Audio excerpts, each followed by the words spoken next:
Government exam Hunt with ज्योति में आपका स्वागत है। आज हम साइकोलॉजी पेडागोजी की ये तीसरी वीडियो है।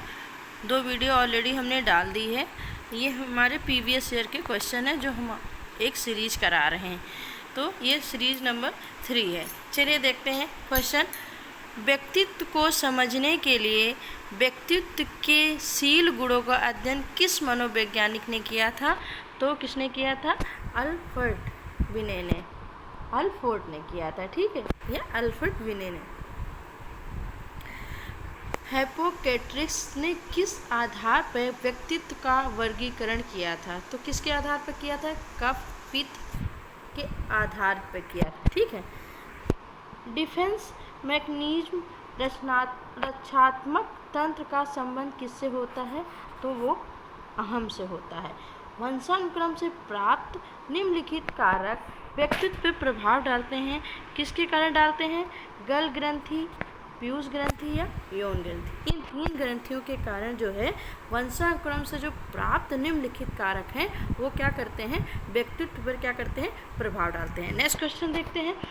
व्यक्तित्व मापन की निरपेक्षण विधियां बताइए। तो कौन कौन सी होती है? एक तो हमारी आत्मकथा होती है जो हम अपनी बारे में खुद लिखते हैं, लेखन होता है।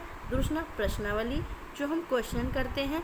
जीवन वृत्त जो हमारे जीवन में घटनाएं होती है उसको एक वे में बताना, ये हमारा क्या होता है? ये व्यक्तित्व मापन निरपेक्षण की क्या होती हैं? विधियाँ होती हैं। नेक्स्ट क्वेश्चन हमारा क्या है? उभयमुखी व्यक्तित्व वाले व्यक्ति होते हैं। कौन से होते हैं? क्वेश्चन आया हुआ है, प्रीवियस ईयर में पूछा गया क्वेश्चन है कि जो अंतर्मुखी व बाह्यमुखी वाले व्यक्ति होते हैं उनको किस श्रेणी में रखा जाता है? तो उन्हें उभयमुख व्यक्तित्व वाले व्यक्ति कहा जाता है। ठीक है। नेक्स्ट क्वेश्चन क्या है हमारा? व्यक्तित्व मापन की किस विधि में किस समूह के व्यक्ति में से पहली पसंद व्यक्ति चुनने के लिए करा जाता है? तो समाजमिति जिसको हम कहते हैं। ठीक है। व्यक्ति के अंतर्द्वंद के समाधान के प्रमुख स्थान कौन है? तो उद्दतीयकरण होता है। ठीक है। नेक्स्ट क्वेश्चन है हमारे मस्तिष्क की जो चेतना भाग होता है वो कितना होता है? तो 10वें में एक स्थान, 1/10वां स्थान होता है। ठीक है। चेतना भाग हमारे। औपचारिक और अनौपचारिक किसकी विधियां हैं? तो ये साक्षात्कार की हैं। ठीक है। अगर आप हमारी पूरी जो ये हमारा जो हमने सीरीज चलाई है प्रीवियस ईयर क्वेश्चन के, आप इसे पढ़ लेंगे एक बार तो आपको जितना भी साइकोलॉजी में किस तरह से क्वेश्चन बनाते हैं हमारे आयोग वो आपको पता चल जाएगा। और कुछ नहीं, इसी क्वेश्चन को वो घुमा घुमा के पूछते हैं। आपने खुद ही ये वीडियो पढ़ेंगे तो खुद ही समझ में आएगा कि ये क्वेश्चन जो है रिपीटेड है, बस खाली उसका तरीका, पूछने का तरीका अलग कर दिया। ठीक है। नेक्स्ट क्वेश्चन क्या है हमारा? जिस साक्षात्कार के माध्यम से छात्र से घर तथा आसपास के वातावरण संबंधी सूचनाएं प्राप्त की जाती हैं उसे हम क्या कहते हैं? निदानात्मक साक्षात्कार। ठीक है। व्यक्तित्व का निर्माण प्रारंभ होता है। तो व्यक्तित्व का जो निर्माण प्रारंभ होता है वो 0 से 5 वर्ष की आयु में प्रारंभ हो जाता है। नेक्स्ट क्वेश्चन है निम्नलिखित में से कौन सा स्प्रिंजर के द्वारा किया गया व्यक्तित्व का वर्गीकरण नहीं है? तो सुडोल का है। ये क्वेश्चन है, आप वहाँ जाएंगे तो 4 ऑप्शन दिया है तो उसी में से हमने जो है खाली जो करेक्ट है उसी को ले लिया है, 1 लाइनर बना दिया है। ठीक है। प्रशंसी अंतर्बोध परीक्षण किसके द्वारा किया गया? तो मॉर्गन एंड मुरो के द्वारा किया गया। तो क्वेश्चन यहाँ से बन सकता है, इसी को ऐसे भी पूछ सकता है, प्रशंसी अंतर्बोध परीक्षण किसके? तो ये है मॉर्गन और मुरो ने कौन सा जो है परीक्षण किया है? तो प्रशंसी अंतर्बोध। ये आपको याद होना चाहिए। व्यक्तित्व का अंतर्मुखता बाह्यमुखता के रूप में वर्गीकृत किसने किया है? तो हमारे युंग महोदय ने किया है। निम्नलिखित में से कौन सा व्यक्तित्व का जैविक निर्धारण है? तो वो आनुवांशिक अभाव है। व्यक्तित्व का पहला प्राकृतिक वर्गीकरण प्रस्तुत किसने किया? तो हिप्पोक्रेटिस ने किया है। नेक्स्ट क्वेश्चन क्या है हमारा? नेक्स्ट क्वेश्चन कैटल द्वारा विश्लेषित किए गए व्यक्तित्वशील गुण की संख्या कितनी है? तो 16 है। मुरे ने एक परीक्षण की रचना करके इतिहास रच दिया। वह वाक्य विषय अवबोधन परीक्षण है। निम्न में से प्रश्नावली व्यक्तित्व परीक्षण में से कौन सी विधि है? तो व्यक्तिनिष्ठ व्यक्ति है। निम्न में से किस मनोवैज्ञानिक ने का कथन है कि संपूर्ण व्यक्तियों को उनके व्यक्तित्व के आधार पर दो श्रेणी अंतर्मुखी तथा बाह्यमुखी में रख सकते हैं? तो युंग महोदय ने।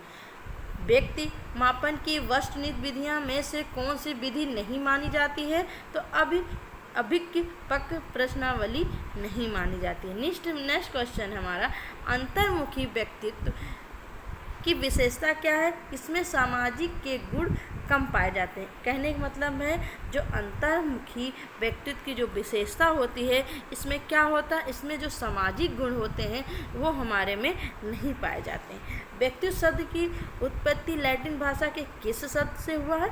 तो पर्सोना से। देखिए कितने बार पूछा गया, हमने ऊपर भी 2-3 बार करा दिया है। तो ये मोस्ट इम्पॉर्टेंट क्वेश्चन है, इसको आप इम्पॉर्टेंट करके अपने नोट्स में नोट लिख कर लीजिए। किशोरावस्था की अवधि कितनी होती है? तो 12 से 19 वर्ष होती है। कितनी होती है? 12 से 19 वर्ष होती है। ठीक है। पर्सनालिटी शब्द किस भाषा के मूल रूप से लिया गया है? तो वो लैटिन भाषा के मूल शब्द से लिया गया है। ठीक है। रोसा शाही धब्बा परीक्षण कौन सा परीक्षण है? तो परिक्षेपी परीक्षण है। अंतर्मुखी व्यक्तित्व की विशेषता क्या है? संदेही, संकुलु तथा एकांत प्रिय रहने वाले व्यक्तियों के लिए होती है। किशोरावस्था बड़े संघर्ष, तनाव व तूफान की अवस्था, ये कथन किसने कहा था? स्टेनहार्ट महोदय ने कहा था। लैटिन भाषा में पर्सोना का क्या अर्थ होता है? तो लैटिन भाषा के पर्सोना का अर्थ होता है, क्या होता है? मुखौटा, यानी जो हम मास टाइप का होता है मुखौटा। ठीक है। TAT व्यक्तित्व परीक्षण की कौन सी विधि का प्रकार है? तो ये परिक्षेपी विधि का प्रकार है। ब्रेल लिपि से किसको पढ़ाना चाहिए? अंधे व्यक्तियों को। CAT व्यक्तित्व परीक्षण की कौन सी विधि है? ये भी हमारी परिक्षेपी विधि है। अधिगम को प्रभावित करने वाले व्यक्तित्व कारक क्या है? परिपक्वता एवं वायु, जो हमारी आय है। व्यक्तित्व एवं बुद्धि में वंशाक्रम की महत्वपूर्ण भूमिका होती है। नेक्स्ट क्वेश्चन हमारा है, बालक प्राशंसिक बोध परीक्षण 3 वर्ष से 10 वर्ष की आयु के बालक के लिए बनाया गया है। इस परीक्षण के कार्ड को प्रतिस्थापित किए गए हैं लोगों के स्थान व जानवरों का। किस मनोवैज्ञानिक ने व्यक्तित्व की संरचना के अंतर्गत गत्यात्मक एवं स्थलाकृत परीक्षण का अध्ययन किया है? तो लेविन एवं फ्रायड ने किया है। व्यक्तित्व अस्थायी समायोजन है। ये पर्यावरण के साथ, जीवन के साथ, प्रकृति के साथ क्या करते हैं? ये व्यक्तित्व का अस्थायी समायोजन करते हैं। वांछित व्यक्तित्व क्या होता है? संवेगीय, स्थिर होता है। उसी को हम क्या कहते हैं? वांछित व्यक्तित्व कहते हैं। बालक के व्यक्तित्व को प्रभावित करने वाले कारक कौन है?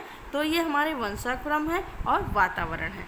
नेक्स्ट क्वेश्चन हमारा है, निम्न में से कौन सा कारक बालक के स्वास्थ्य भावनात्मक विकास में सहायता नहीं करते हैं? तो वो परिवार होता है। विद्यालय में संवेगों का दमन होता है। परिवार एवं विद्यालय के संवेगों में क्या होता है? दमन होता है। व्यक्तित्व मनोदैहिक व्यवस्था का वह गत्यात्मक संगठन है जो वातावरण के साथ अपूर्ण समायोजन का निर्धारण करता है। ये शब्दों में व्यक्तित्व की परिभाषा किसने दी थी? तो अल्फ्रेड महोदय ने दी थी। छात्र में असामान्य व्यवहार के अध्ययन के लिए निम्नांकित में से किस प्रणाली का उपयोग सही है? तो व्यक्तित्व इतिहास प्रणाली जो सबसे सही है। व्यक्तित्व के मापन के लिए निम्न में से कौन सा व्यक्तिनिष्ठ परीक्षण है? तो जीवन कथा परीक्षण जो है हमारा क्या है? व्यक्तिनिष्ठ परीक्षण है। नेक्स्ट क्वेश्चन हमारा है, बच्चे का विकासशील व्यक्तित्व किसके द्वारा प्रभावित होता है? तो वो ग्रंथियों के द्वारा, परिवार और विद्यालय में प्राप्त अनुभवों के द्वारा। बहिर्मुखी व्यक्तित्व होता है प्रबल व्यक्ति जो सरलता से परेशान हो जाने वाला नहीं होता है। नेक्स्ट क्वेश्चन हमारा है, नेक्स्ट क्वेश्चन है, किस व्यक्तित्व के मापन के लिए व्यक्तित्व विधि जीवन कथन या व्यक्तित्व विधि या आत्म कथा विधि होती है? रक्षा तंत्र बहुत सहायता करती है दबाव से निपटाने में। बहिर्मुखी विद्यार्थी अंतर्मुखी विद्यार्थी से किस विशेषता के आधार पर भिन्न होता है? वह मन ही मन परेशान होने की अपेक्षा अपनी भावनाओं को अभिव्यक्त करता है। व्यक्तित्व को अंतर्मुखी एवं बाह्यमुखी वर्गों में सबसे पहले वर्गीकृत किसने किया था? तो युंग महोदय ने किया था। एकांत में विश्वास रखने वाला व्यक्ति अंतर्मुखी कहलाता है। क्या कहलाता है बच्चों? अंतर्मुखी कहलाता है। नेक्स्ट क्वेश्चन है, निम्न में से कौन सा तकनीक परीक्षण तकनीक नहीं है? तो व्यक्तित्व अध्ययन नहीं है। व्यक्तित्व मापन की एक परीक्षण विधि नीचे दिए गए पहचानिए। तो शब्द सहचर विधि ये जो है व्यक्तित्व मापन की एक परिक्षेपी जो है परीक्षण विधि है। ठीक है, एक संतुलित व्यक्तित्व है वह है जिसमें इदम, अहम, परम अहम के बीच में संतुलित स्थापित किया जा सकता है। अंतर्मुखी बालक की विशेषता होती है एकांत में रह के कम बातचीत करने वाले जो है बच्चे होते हैं वो अंतर्मुखी होते हैं। मानव व्यक्तित्व का परिणाम क्या होता है? वह आनुवंशिक एवं वातावरण की अंतःक्रिया का जो है क्या होता है? समावेशन होता है। कुछ मनोवैज्ञानिक के अनुसार व्यक्ति जिस रूप में व्यवहार करता है वही उसका क्या कहता है? व्यक्तित्व कहलाता है। नेक्स्ट क्वेश्चन है, व्यक्तित्व मापन की वस्तुनिष्ठ विधि क्या है? व्यक्तित्व इतिहास होता है। क्या है? व्यक्ति इतिहास होता है। सीएटी मापता है व्यक्तित्व को। फ्राइड ने व्यक्तित्व को मापा है या बांटा है अहम, इदम, परा अहम 3 भागों में बांटा गया है। मानसिक आरोग्य विज्ञान से तात्पर्य है संतुलित एवं व्यवस्थित व्यक्तित्व का निर्माण करना होता है। नेक्स्ट क्वेश्चन हमारा, ईमानदारी के मूल्यांकन के लिए एक अध्यापक कृत्रिम वातावरण सृजित करता है वो जहां बालक पैसा चुरा सकता है। वह एक उदाहरण है परिस्थितिक परीक्षण का। भाग्यनाशा एवं मानसिक द्वंद्व के कारण जैविक एवं भौतिक कारक, संवेगात्मक कारक और सामाजिक कारक क्या होते हैं? ये मानसिक द्वंद्व के कारण होते हैं। विचारों, भावनाओं तथा आवृत्तियों को संयुक्त जो व्यक्ति उसके स्वयं के बारे में रखता है वह कहलाता है स्वप्रत्यत्व। अवचेतन से प्रयुक्त व्यूह रचना जो अहम को दुश्चिंता में बचाती है वो कहलाती है रक्षा युक्त कहलाती है। नेक्स्ट क्वेश्चन है, अंतःस्रावी ग्रंथियां व्यक्तित्व को प्रभावित करने वाली कैसी कारक है? तो आनुवंशिक कारक है। मनोविश्लेषणवाद के सिद्धांत का प्रतिपादन किसने किया? तो सिगमंड फ्राइड ने किया। निम्नलिखित में से किसने व्यक्तित्व विकास में सामाजिक अधिगम पर बल दिया है? तो बंडूरा महोदय ने दिया है। रोसा स्याही धब्बा परीक्षण का प्रयोग किया जाता है व्यक्तित्व मापन के लिए किया जाता है। मनोविश्लेषणवाद के अनुसार मानव व्यवहार में संचालन होता है अचेतन मन के द्वारा होता है। किसके द्वारा होता है? अचेतन मन के द्वारा होता है। लियोपोल्ड ब्लैक ने निम्नलिखित में से किस परीक्षण को विकसित किया है? तो कैट का परीक्षण किया है। परीक्षण विधि द्वारा किसका अध्ययन किया जाता है? तो अचेतन मन का किया जाता है। नेक्स्ट क्वेश्चन है हमारा, व्यक्तित्व को उसको सामाजिक व्यवहार के आधार पर अंतर्मुखी बाह्यमुखी वर्गों में विभाजित करने वाला मनोवैज्ञानिक कौन है? युंग है। अचेतन मन का अध्ययन किया जाता है परिक्षेपी विधि द्वारा। TAT परीक्षण कार्ड की संख्या कितनी होती है? 30 होती। मानव में गुणसूत्र के कितने युग्म होते हैं? तो 23 होते हैं। ठीक है, नेक्स्ट क्वेश्चन हमारा है, नेक्स्ट क्वेश्चन है, निम्नलिखित में से किस विकास को ट्राइसोम 21 के नाम से जाना जाता है? तो डाउन सिंड्रोम को ट्राइसोम 21 के नाम से जाना जाता है। सामूहिक अचेतना का संप्रत्यय किसने प्रतिपादित किया था? तो युंग महोदय ने किया था। निम्नलिखित में से कौन सी विधि परिक्षेपी विधि है? तो TAT ये हमारी क्या है? परिक्षेपी विधि है। अंतर्मुखी व्यक्तित्व के लोग रुचि रखते हैं स्वयं में रखते हैं। एक बालक प्रतिदिन कक्षा में भाग जाता है वह बालक कहलाता है कुसमयोजित। कैट किसके लिए तैयार किया गया था? तो 3 से 11 वर्ष के आयु के बच्चे के परीक्षण के लिए तैयार किया गया था, वो भी व्यक्तित्व मापने के लिए। मानसिक स्वास्थ्य को अच्छा रखने के लिए निम्नलिखित में से कौन सा तरीका सही नहीं है? तो अपनी समस्याओं को अपने तक रखना, मतलब उसको हमको शेयर करना चाहिए। ठीक है, नेक्स्ट क्वेश्चन हमारा है, पलायन की मूल प्रवृत्ति निम्नलिखित में से कौन सा संवेग से संबंधित है? तो वो भय से संबंधित है।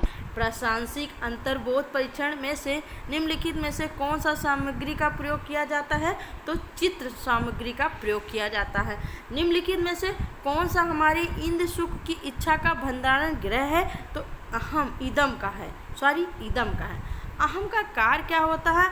इदम व वास्तविकता के बीच में समन्वय की भूमिका निभाना, ये हमारे अहम का कार्य होता है, वर्क होता है। मनोविश्लेषणवाद सिद्धांत के जन्मदाता है क्या है? फ्राइड महोदय। 19 पीएफ प्रश्नावली किसके द्वारा बनाई गई थी? तो कैटल महोदय के द्वारा बनाई गई थी। अत्यधिक वाचाल, प्रश्नचित व समाज प्रवृत्ति के व्यक्तित्व को यूंग ने क्या नाम दिया है? तो वो बहिर्मुखी व्यक्तित्व का नाम दिया है। व्यक्तित्व के परीक्षण की विधि कौन सी होती है? तो रोसा स्याही धब्बा होती है। ये किसके लिए किया जाता है? व्यक्तित्व परीक्षण विधि के लिए किया जाता है। नेक्स्ट क्वेश्चन हमारा क्या है? नेक्स्ट क्वेश्चन है हमारा कि अल्फोर्ड के अनुसार व्यक्तित्व है अपूर्ण समायोजन और गत्यात्मक संगठन है और संगठित मनोदैहिक तंत्र है। बाल अंतर्बोध परीक्षण का निर्माण किसने किया था? तो बेल लोक ने किया था। नेक्स्ट क्वेश्चन हमारा है मादा युग्म के अंडाणु में निम्नलिखित में क्या पाया जाता है? तो केवल एक गुणसूत्र पाया जाता है, सिर्फ किसमें? मादा युग्म में, ना कि नर युग्म में। ठीक है। सैलेड ने व्यक्तित्व को किस आधार पर वर्गीकृत किया है? तो वो शारीरिक संरचना के आधार पर क्या किया है? व्यक्तित्व किया। क्रेस्मर के अनुसार स्थूलकाय प्रकार के व्यक्ति का स्वभाव होता है प्रश्नचित होता है। निम्नलिखित में से कौन सा बच्चे के सामाजिक विकास में सबसे अधिक महत्वपूर्ण भूमिका निभाता है? तो वो खेल, जो उसको हर तरीके से जो है स्वस्थ रखता है। परामर्श साक्षात्कार में सबसे प्रमुख अमौखिक संचार माध्यम है हाव भाव।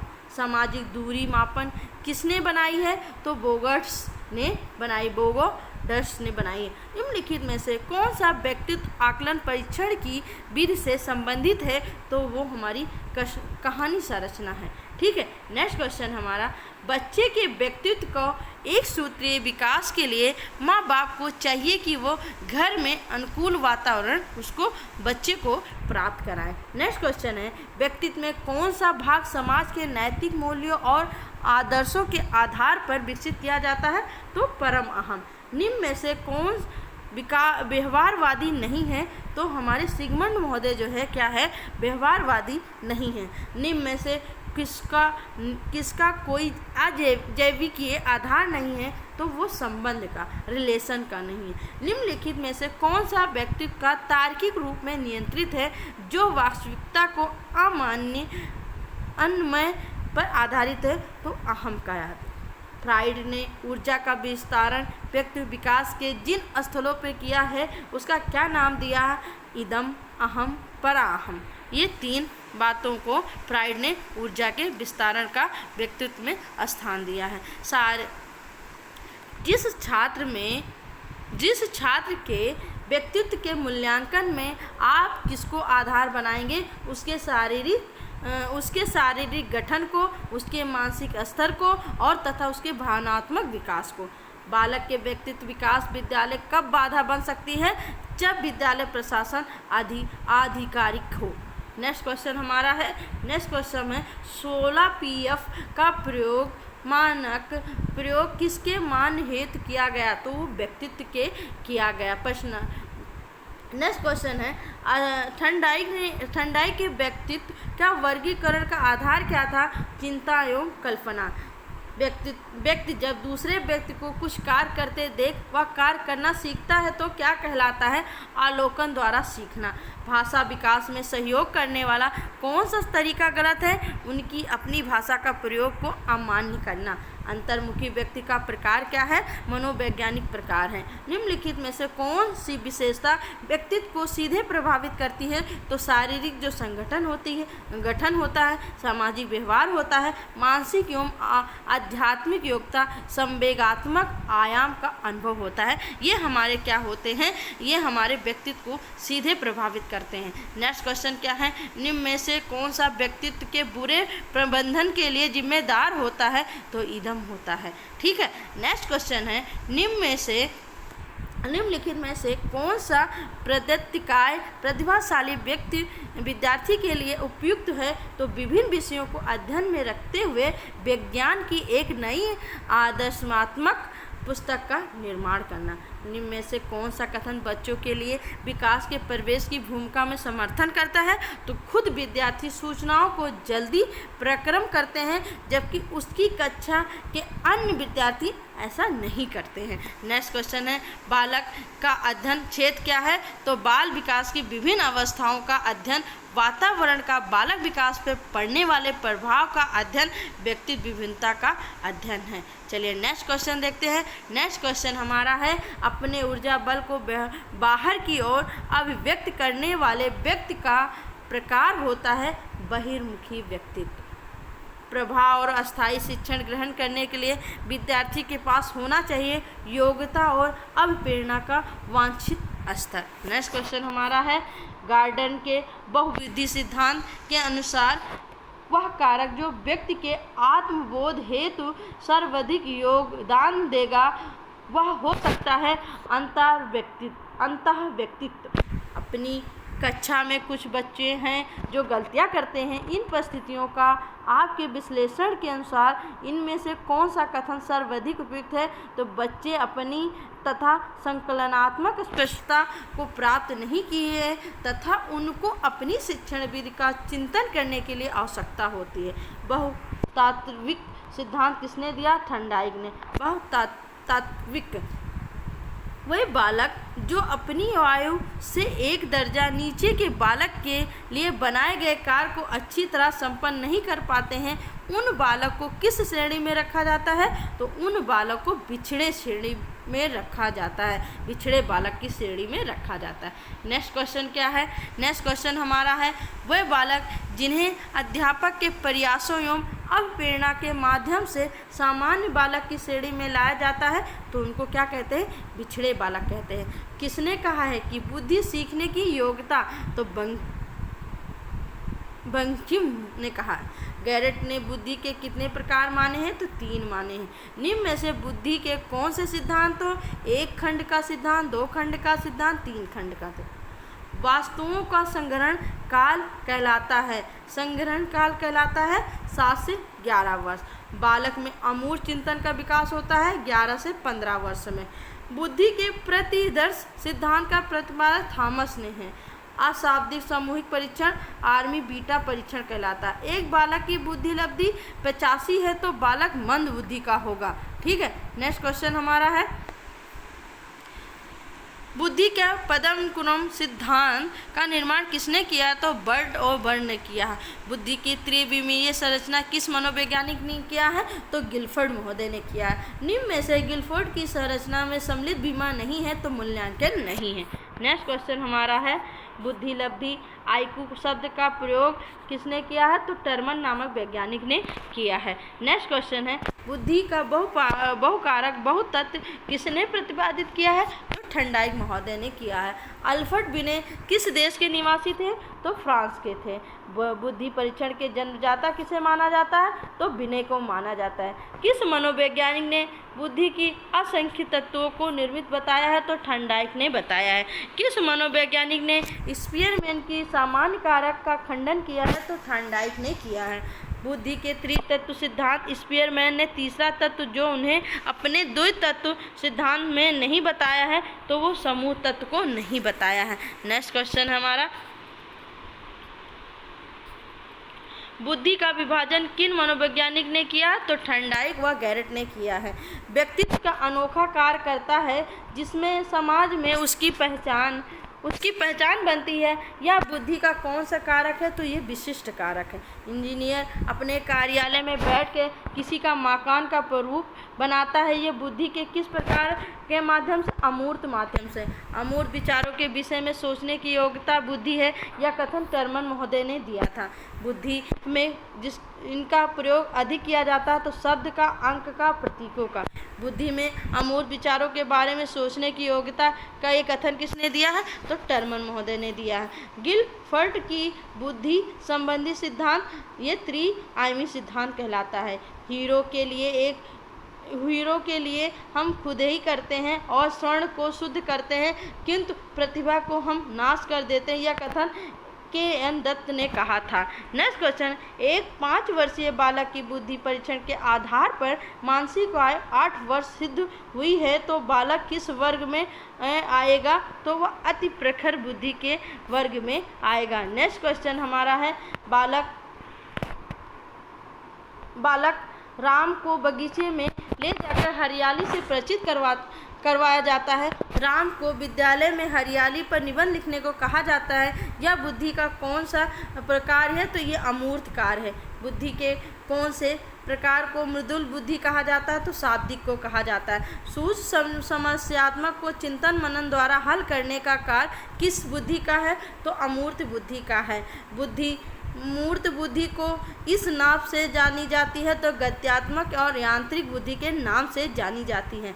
व्यक्ति के निर्णय लेने, तर्क करने तथा उपयोग अनुपयोगी का चयन करने को योग्यता को क्या कहते हैं? हम बुद्धि कहते हैं। नेक्स्ट क्वेश्चन है निम्न में से बुद्धि की विशेषता नहीं है, तो लिंग के आधार पर बुद्धि में भेद करना। 12 वर्षीय विद्यार्थी सोहन की बुद्धि लब्धि 75 है और मानसिक आयु वर्षों में क्या होगी? तो ये हम जो है आप करके देखिएगा, निकल जाएगा। इसका फार्मूला क्या होता है?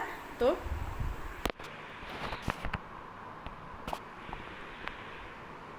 फिर टर्मन के अनुसार अतियुष्ट रखते हैं 120 से 125 बुद्धि लब्धि। ठीक है। बुद्धि का द्विकारक सिद्धांत किसके द्वारा किया गया? स्पेयरमैन द्वारा किया गया। निम्नलिखित में से कौन सा गिलफेर्ड के त्रिविमीय बुद्धि सिद्धांत के विषय वस्तु आयाम घटक है? तो प्रणाली का। मानसिक आयु की अवधारणा को विकसित किसने किया है? बिने ने किया है। निम्नलिखित कौन सा संवेगात्मक बुद्धि का तत्व नहीं है? अधर्मी समर्थिकता की बुद्धि लब्धि का संप्रत्यय विकसित किया है? टर्मन महोदय ने किया है। समान तथा विशिष्ट कारक सिद्धांत का प्रतिपादन किसने किया है? स्पेयरमैन ने किया है। नेक्स्ट क्वेश्चन है, जिन बालकों की बुद्धि लब्धि समानता उन्हें मानसिक न्यूनता ग्रसित की श्रेणी में रखा जाता है, तो 70 से कम। व्यवहारिक बुद्धि को कहा जाता है मूर्ति बुद्धि कहा जाता है। बुद्धि के त्रिआयामी सिद्धांत के अनुसार बुद्धि की संख्या कितनी होती है? 120 होती है। नेक्स्ट क्वेश्चन हमारा है, निम्न में से गिलफोर्ड ने कौन सी बुद्धि का सिद्धांत प्रतिपादित किया है? तो बुद्धि संरचना का सिद्धांत प्रतिपादित किया है। निम्न में से बुद्धि का बहुखंडन सिद्धांत प्रतिपादन किसने किया है? तो थर्नडाइक ने किया है। थर्नडाइक का बुद्धि संबंधी सिद्धांत बहुतत्व सिद्धांत कहलाता है। बुद्धि के समूह कारक तत्व सिद्धांत की प्रवर्तक कौन थे? सर्संद है। पुरुष स्त्रियों की अपेक्षा ज़्यादा बुद्धिमान है, ये लैंगिक पूर्वाग्रह है। एक बालक की आयु 12 वर्ष और विनय परीक्षण 15 वर्ष तथा समान अंक प्राप्त करता है, तो उसकी सही बुद्धि लब्धि विकल्प में दी गई है 125। ठीक है। एक बालक जिसकी बुद्धि लब्धि 105 है, उसके वर्गीकृत समान बुद्धि में किया जाता है। अशाब्दिक बुद्धि परीक्षण का प्रयोग अशिक्षित के लिए किया जाता है। नेक्स्ट क्वेश्चन हमारा है, आप देखते हैं कि एक छात्र बुद्धिमान है, तो वह जैसे अधिक प्रगति कर सकेगा उसकी अनुप्रेरित करेंगे। नेक्स्ट क्वेश्चन है, सामान्य बालक की बुद्धि लब्धि क्या होती है? तो 91 से लेकर 110 तक होती है। बुद्धि लब्धि का मापन जन्मजाता कौन है? टर्मन है। जड़ बुद्धि वाले बालक की बुद्धि 70 से कम। निम्नलिखित में से कौन सा कथन सत्य है जो बुद्धि के लिंग के साथ संबंध नहीं रखता है? तो वो लिंग के साथ संबंध नहीं रखता है। एक 11 वर्षीय बालक जिसकी मानसिक आयु 10 वर्ष, वो किस श्रेणी में आएगी? औसत बुद्धि। एक 16 वर्षीय किशोरी की मानसिक आयु 15 वर्ष, वो किस श्रेणी में आएगा? तो औसत बुद्धि की श्रेणी में आएगा। नेक्स्ट क्वेश्चन हमारा है, अधिकांश व्यक्तित्व की बुद्धि औसत होती है। बहुत कम लोग प्रतिभा संपन्न होते हैं और बहुत कम व्यक्ति मंद व्यक्ति के होते हैं। यह कथन के प्रतिस्थापित सिद्धांतों के आधार है, ये बुद्धि के वितरण के। EQ, IQ, U उदाहरण है मानव प्रदंत के। एक 12 वर्ष बालक की मानसिक आयु 10 वर्ष है, उसे किस श्रेणी में रखा जाएगा? मंद बुद्धि में। 0 से 25 बुद्धि लब्धि को क्या कहते हैं? जड़ बालक कहते हैं। गिलफोर्ड के बुद्धि संबंधी मॉडल में निम्नलिखित में से कौन आयाम नहीं है? विशिष्ट तत्व आयाम नहीं है। बुद्धि के बहुकारक सिद्धांत के प्रतिपादक कौन थे? तो थर्नडाइक महोदय थे। कौन थे? थर्नडाइक महोदय थे। नेक्स्ट क्वेश्चन है, पिछड़े बालकों की बुद्धि लब्धि क्या होती है? जो है 80 से 90 के बीच में होती है। जड़ बालकों की बुद्धि लब्धि 25 से कम होती है। गिलफोर्ड के बुद्धि संबंधी सिद्धांत त्रिआयामी सिद्धांत कहलाते हैं। अवधारणाओं का विकास मुख्य रूप से संबंधित होता है बौद्धिक विकास के लिए। मानसिक रूप से विकलांग में से निम्नलिखित में से कौन सा संबंध नहीं तो असामाजिक कार्य नहीं है। बुद्धि के दो कारक सिद्धांत का प्रतिपादन किसने किया? स्पेयरमैन ने किया। बुद्धिमत्ता का संबंध किससे है? केंद्रीय चिंतन से, बहुआयामी चिंतन से और सृजनात्मकता से। नेक्स्ट क्वेश्चन हमारा है, विशिष्ट बालक का संबंध होता है बुद्धि से। निम्न में से किसका निश्चय केवल आनुवांशिक के आधार पर होता है तो बुद्धि का। भावनात्मक बुद्धि परिभाषित शब्द देने वाला विद्वान कौन है? डेनियल गोलमैन है। भावनात्मक बुद्धि का प्रमुख प्रसंग क्या है? अपने स्वयं की भावनाओं को जानना, अपने भावनाओं को व्यवस्थित करना, दूसरे की भावनाओं को पहचानना। नेक्स्ट क्वेश्चन है, एक विद्यार्थी की बुद्धि लब्धि का ज्ञान एक शिक्षक के लिए उपयोगी है क्योंकि शिक्षण कार्य को सफल एवं प्रभावी बनाने के लिए। नेक्स्ट कार्य क्या है? बुद्धि लब्धि के आधार पर विभिन्न समूहों में विद्यार्थी का वर्गीकरण उसकी स्वगरिमा को क्या करता है? बढ़ाता है और उनके शैक्षिक निष्पादन को भी बढ़ाता है। शारीरिक गतिक बुद्धि रखने वाले बालक की अंतिम व्यवस्था निम्नलिखित में से कौन सी होती है तो शल्य चिकित्सा होती है। बहुबुद्धि बुद्धि सिद्धांत के अनुसार सभी प्रकार के पशुओं, खनिजों और पेड़ पौधे को पहचानने और वर्गीकृत करने की योग्यता कहलाती है प्राकृतिक बुद्धि कहलाती है। नेक्स्ट क्वेश्चन हमारी है, गिलफोर्ड के बुद्धि संबंधी मॉडल में कुल कोष्ठ खाने कितने हैं तो टोटल 120 खाने हैं। ठीक है। सामाजिक के अंतर्गत बुद्धि के निम्नलिखित पक्षों को स्टर्नबर्ग के त्रितंत्र सिद्धांत से संबंधित किया है तो सामाजिक से। हार्वर्ड गार्डन के बुद्धि सिद्धांत किस पर बल दिया गया है? प्रत्येक व्यक्ति की विलक्षण योग्यता पर। किसी 10 वर्षीय बालक की मानसिक आयु 14 वर्ष वह क्या कहलाएगा तो वह प्रतिभाशाली कहलाएगा। जो बुद्धि सिद्धांत बुद्धि में सम्मिलित मानसिक प्रक्रियाओं जैसे पर घटता उसे बुद्धि द्वारा न जानने वाले विभिन्न रूपों को सृजनात्मक बुद्धि में शामिल करता है उसको किसने कहा है? स्टर्नबर्ग की बुद्धिमत्ता का त्रितंत्र सिद्धांत।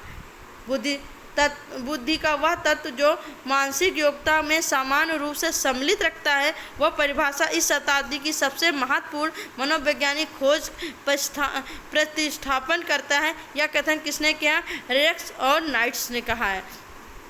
नेक्स्ट क्वेश्चन है, अंतर व्यक्तित्व बुद्धि का तात्पर्य होता है विभिन्न व्यक्तियों को समझने का कौशल। नेक्स्ट क्वेश्चन है हमारा, बुद्धि लब्धि के संबंध में क्या सत्य है तो काल अनुक्रम वायु में व्युत्पन्न संबंधी बुद्धि का तरल मोजक मॉडल किसने दिया? कैटल ने दिया। चेस कार्ड के निम्न में से किस में वर्गीकृत किया गया है तो बौद्धिक खेल के। निम्नलिखित में से कौन सा निष्पादन किस प्रकार के बुद्धि लब्धि का उदाहरण नहीं है तो सरलगत समस्या का हल करना। एक बालक जिसकी बुद्धि लब्धि 125 है उसे किस वर्ग में रखा जाता? उच्च प्रखर में। एक व्यक्ति जो विभिन्न संवेगों की पहचान तथा महसूस करने और संवेगों को नियंत्रित की योग्यता रखता है उसे हम उच्च IQ कहते हैं। एक बालक जिसका दृश्य संसार की सुदशा से प्रतिष्ठित करने की क्षमता रखता है वह उच्च होगा क्या? स्थानिक बुद्धि पर। ठीक है। नेक्स्ट क्वेश्चन है, बुद्धि के क्रियात्मक परीक्षण उपयोगी है बालकों के लिए, गूंगे और बहरों के लिए, निरक्षरों के लिए। ठीक है। एक 10 वर्ष के बालक जो उन पद्धतों पर सफल करता है जिनके अधिकांश 6 वर्षीय बालक सफल होते हैं उनकी मानसिक आयु मानी जाती है 6। निम्नलिखित में से कौन सी बुद्धि का सिद्धांत संज्ञात्मक प्रक्रिया पर आधारित है तो गिलफोर्ड त्रिआयामी सिद्धांत पर। बुद्धि के सूचना प्रक्रम उपयोग का वर्णन किसने किया है? स्टर्नबर्ग ने किया है। स्पेयरमैन के अनुसार सब संज्ञानात्मक कार्यों में सम्मिलित मानसिक ऊर्जा या क्षमता को क्या नाम दिया जाता है? जी कारक दिया जाता है। गार्डन के अनुसार अन्य व्यक्तियों की मनोदशा, स्वभावों, अभिप्रेरणाओं और इच्छाओं को समझकर उनको विभेदन करने की योग्यता कहलाती अंतर व्यक्तित्व बुद्धि। बुद्धि का कौन सा प्रकार हार्वर्ड गार्डन द्वारा नहीं सुझाया गया है तो सांस्कृतिक। नेक्स्ट क्वेश्चन है, अमूर्त बुद्धि किस व्यक्तित्व की मदद करती है? तो समस्याओं को सुलझाने में करती है। एक सफल इंटीरियर डिजाइनर में किस प्रकार की बुद्धि प्रबलशीलता होती है? तो अमूर्त बुद्धि की। बुद्धि के त्रिआयामी मॉडल का प्रतिपादन किसने किया? गिलफर्ड महोदय ने किया। गार्डनर ने बुद्धि के कितने प्रकार बताए हैं? तो 9 बताए हैं। पास अलोंग टेस्ट का विकास किसने किया? तो WP अलेक्जेंडर ने किया है। बुद्धि की गुणवत्ता साइन तत्वों की मात्रा पर निर्भर करती है कि बुद्धि की मात्रा सिद्धांत से संबंधित का कथन किसने दिया है? थॉर्नडाइक महोदय ने दिया। बच्चे हेतु वेसलर बुद्धि मापनी के किस परीक्षण की संख्या को बढ़ाने के क्रम में प्रस्तुत कर बालक को उसी क्रम में उल्टे संख्या की संख्याओं में दोहराने हेतु किया जाता है? तो अंक विस्तारण में किया जाता है। किस में किया जाता है? अंक विस्तारण में किया जाता है। गिलफोर्ड के अनुसार निम्न में से बुद्धि का आयाम नहीं तो संज्ञान नहीं है। बुद्धि का वैज्ञानिक मापन सर्वप्रथम किसने प्रारंभ किया था? तो विनय ने किया था। गार्डनर के बहुबुद्धि के सिद्धांत के अनुसार वह जो कारक व्यक्ति के आत्मबोध हेतु सर्वाधिक योगदान देगा वह कहलाता है अंतर व्यक्तित्व कहलाता है। निम्न में से कौन सा सामूहिक अशाब्दिक बुद्धि परीक्षण है? तो आर्मी बीटा टेस्ट। हम सभी अपनी बुद्धि, प्रेरणा, अभिरुचि आदि के संदर्भ में भिन्न होते हैं, वह सिद्धांत कहलाता है व्यक्तित्व भिन्नता का। इनमें से कौन सा त्रिआयामी सिद्धांत में व्यवहारिक बुद्धि का अभिप्राय नहीं है? तो केवल अपने विषय में व्यवहारिक रूप का विचार करना।